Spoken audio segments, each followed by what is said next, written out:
તમારે? બાવળા બાવળા કરવાસ કયો ward number? Ward નંબરના 7. તો આ ગંદકી છેલ્લા ઘણા ટાઈમથી છે, આ તો તમારું શું કહેવું? 4 વર્ષથી ગંદકી છે. કોઈ જાતનું કલેક્ટર સાહેબ આવીને ગયા અને તોય કંઈ આનો નિકાલ આવતો નથી. બરાબર. આ ગંદકીથી શું તમારે તકલીફ શું છે?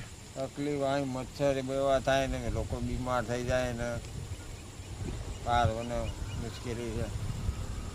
હવે વધારે તમારે આગળ કોને રજૂઆત કરો છો?